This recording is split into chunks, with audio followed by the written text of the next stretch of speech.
Il est avec nous en direct de Québec. Gabriel Nadeau-Dubois, co-porte-parole de Québec solidaire. Bonsoir. Bonsoir, M. Roy. Est-ce qu'on peut dire que c'est le pari politique le plus important que vous êtes en train de faire de votre vie? Je ne vois pas ça comme un pari. Moi, je vois ça comme un exercice de transparence, un exercice de sincérité envers les membres de Québec solidaire. On a eu beaucoup de débats depuis l'élection de 2022. Il y a eu aussi des moments de controverse et je pense qu'on a souvent présenté les choses comme des conflits de personnalité, comme des différences de style, alors que je pense qu'on a des questions politiques à se poser comme formation politique. Moi, quand je suis devenu porte-parole de cette formation politique-là, j'ai été clair avec les membres que je souhaitais que ce parti-là grandisse, devienne un véritable parti de gouvernement. Et là, on traverse des moments difficiles. Je trouvais ça important de réitérer cette orientation-là et d'inviter les membres de Québec solidaire à avoir le débat. Moi, je crois qu'il faut que Québec solidaire devienne un parti de gouvernement et ça impose, oui, certains changements selon moi. Parce que vous dites que le départ de Marie-Lise Lessard-Terrien et d'autres départs, Émilise, pardonnez-moi, Lessard-Terrien et d'autres départs, c'est symptomatique de deux visions qui s'affrontent depuis un bon bout de temps dans votre parti. Et vous dites, si on veut grandir, il faut qu'on simplifie le programme, il faut qu'on modernise nos structures, il faut qu'on je ne veux pas vous mettre des mots dans la bouche, mais il faut qu'on se recentre.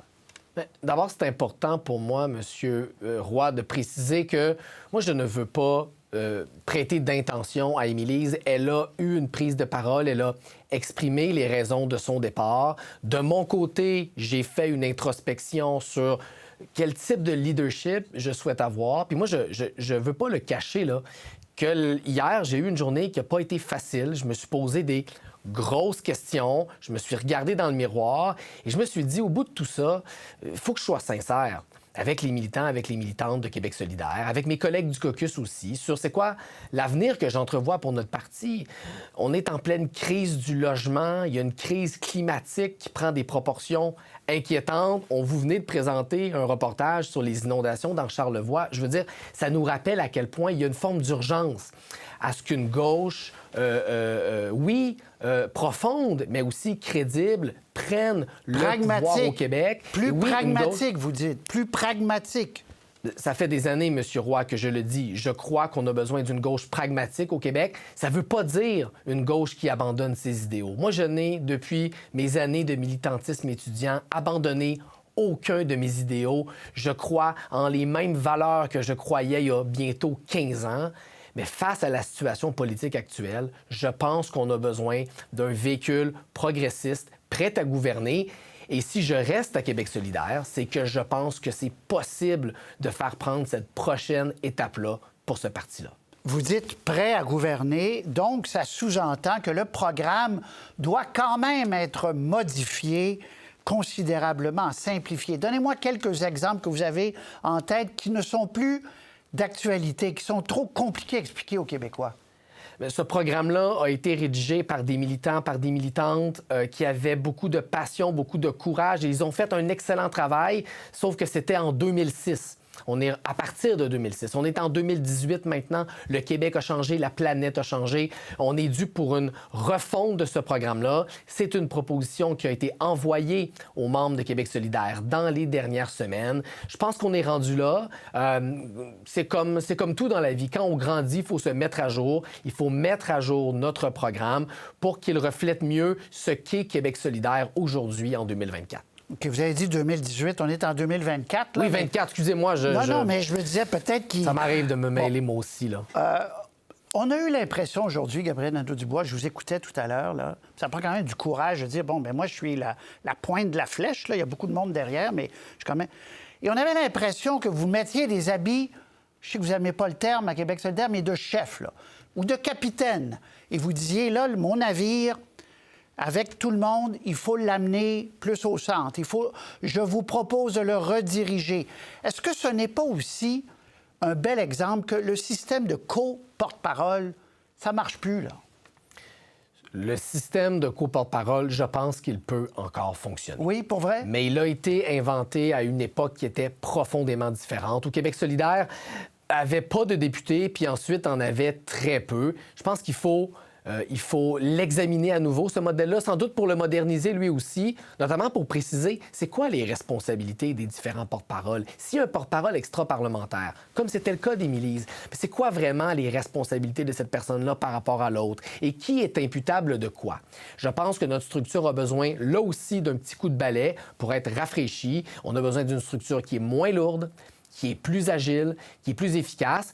Et ça peut se faire en restant un parti de membres, un parti de masse, où il y a des milliers de personnes qui s'impliquent. Mais il faut une structure plus agile. Pourquoi vous excluez déjà qu'on range ce modèle-là de co-porte-parole et qu'il y ait une ou un chef avec un leader parlementaire ou une leader parlementaire? Ça se voit ailleurs. Pourquoi vous ne pourriez pas dire, ça se pourrait qu'on en arrive même là? Il y a une réforme de l'ensemble de nos statuts qui est prévue lors d'un congrès spécial en novembre prochain. Et dans le cadre de ce congrès-là, M. Roy, toutes les propositions des membres pourraient être recevables. Mais si vous me demandez ma position personnelle, je vous l'ai dit, moi, je pense que ce système-là, il peut fonctionner, mais qu'il doit être modernisé. Bon, vous avez très ouvertement parlé de crise. Vous avez dit à plusieurs reprises le mot crise, malaise, qu'il faut qu'on crève l'abcès, autrement dit, c'est ce que vous dites. Est-ce qu'il n'y a pas aussi ce qui alimente votre crise? C'est qu'il y a le PQ qui monte à côté de vous. Est-ce que ça, c'est pas de nature à accélérer la réflexion chez vous? La montée récente du Parti québécois ne change pas grand-chose au fait que de notre côté, à Québec solidaire, ça fait depuis 2018 là, qu'on se situe toujours à peu près dans la même zone en matière d'intention de vote. Il y a vous plafonnez, vous dites. Une forme de plafonnement. Et là, il faut se poser des questions politiques importantes. Comment on fait pour sortir de cette zone-là? Comment on fait pour passer à la prochaine étape? Moi, je ne vais pas imposer aucun changement, M. Roy. Je n'ai pas ce pouvoir-là, puis je n'ai pas cette volonté-là. Mais j'ai la responsabilité, comme porte-parole, je viens tout juste d'être réélu, j'ai la responsabilité de mettre de l'avant une vision. Et je la mets de l'avant, je l'explique. Et quand on vit des moments difficiles dans un parti, je pense qu'il y a une responsabilité pour les gens en position de leadership de mettre au jeu une vision. Et on est un parti de membres, un parti d'implication. Donc, les gens vont en débattre, mais je pense que j'ai la responsabilité de dire où je loge dans ces débats-là. OK. Donnez-moi un exemple de simplification du programme, là. Par exemple, vous avez dit tout à l'heure, il y a des choses qu'on propose qui supposent qu'on soit au pouvoir pendant 4 mandats, ce qui est plutôt utopique, là. Aidez-moi à comprendre, puis aux gens qui nous écoutent, qu'est-ce que vous voulez simplifier dans votre programme pour avoir une interface plus simple avec les Québécois? On a fait une tournée des régions. Et les gens nous ont dit, on vous aime bien. On trouve que vous êtes pertinent pour talonner la CAQ, par exemple, sur la question du logement. Mais quand vient le temps de comprendre que ferait un gouvernement solidaire en 4 ans, on ne le sait pas trop. Des fois, on a l'impression que c'est pas possible d'accomplir tout ce que vous voulez faire dans un mandat. Donc, je pense que la première étape, c'est collectivement, avec l'ensemble des membres de Québec solidaire, de se dire, OK, quelles sont nos grandes orientations comme futur gouvernement? On va mettre ça dans un programme qui va être entièrement refondu. Et ensuite, à la veille des élections, se donner une plateforme électorale qui soit courte, qui soit concise, où les gens pourront voir Est-ce qu'on peut dire recentré? Donc, c'est pas un terme que j'aime beaucoup, M. Roy, parce que j'ai l'impression que pour beaucoup de gens, le mot recentrage, ça veut dire trahison. Que ça veut dire abandonner ses idéaux. Bien, je pense que des fois, ce mot-là, il est interprété comme ça. Alors moi, je préfère dire pragmatique. Il faut proposer des solutions concrètes aux problèmes que les Québécois et que les Québécoises vivent. Le premier qui me vient en tête, bien sûr, c'est la crise du logement, mais il y a aussi la crise du coût de la vie et bien sûr la question environnementale. Je veux dire, qui ne s'en va nulle part. Hier, est-ce que vous avez songé démissionner, dire ça suffit? J'ai envisagé beaucoup d'options hier, M. Roy, parce que... Dont celle-là. Bien, les hommes politiques, les femmes politiques sont des êtres humains et quand on reçoit des critiques comme ça ébranle. Puis il faudrait être fait de glace pour ne pas mettre toutes les options sur la table. Notamment, oui, est-ce que je suis encore à ma place comme porte-parole de Québec solidaire? Moi, je me suis posé cette question-là hier, oui. Et je me suis dit, bien, moi, j'ai envie de continuer, mais j'ai la responsabilité d'être clair dans les moments difficiles qui sont les nôtres sur, selon moi, où est l'avenir de notre parti. Dernière question. Si les membres n'embarquent pas dans la direction que vous avez tracée aujourd'hui, donc vous allez quitter. C'est ça le sous-texte. Vous dites, moi, je veux bien rester, mais si je reste, il va falloir qu'on soit tous d'accord pour aller vers X, là, pour aller vers le pouvoir éventuellement. Je m'attends à ce qu'il y ait des débats et je m'attends à ce qu'il y ait toutes sortes de propositions qui soient soumises. Moi, je ne suis pas dans une logique d'ultimatum.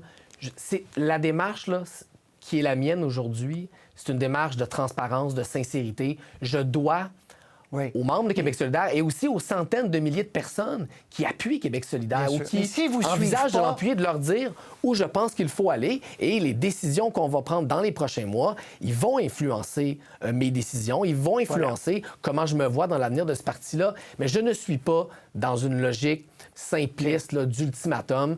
Je veux qu'on réfléchisse comme parti et c'est l'invitation que je lance aujourd'hui. Très bien. Dans vos choix hier, là, parce que quand on est en profonde réflexion, on regarde tout. C'est comme un peu quand on est en réunion puis on échange des idées. Est-ce que vous êtes dit, on devrait peut-être fusionner avec le PQ, dans le fond? Il y a des éléments qui nous distinguent beaucoup, mais pourquoi? Est-ce que ça fait partie de votre réflexion ou pas du tout? Non, ça n'a pas fait partie de ma réflexion, M. Roy. Gabriel Nadeau-Dubois, co-porte-parole de Québec solidaire, merci beaucoup. Merci à vous, bonne soirée. Très apprécié. Merci. Au revoir.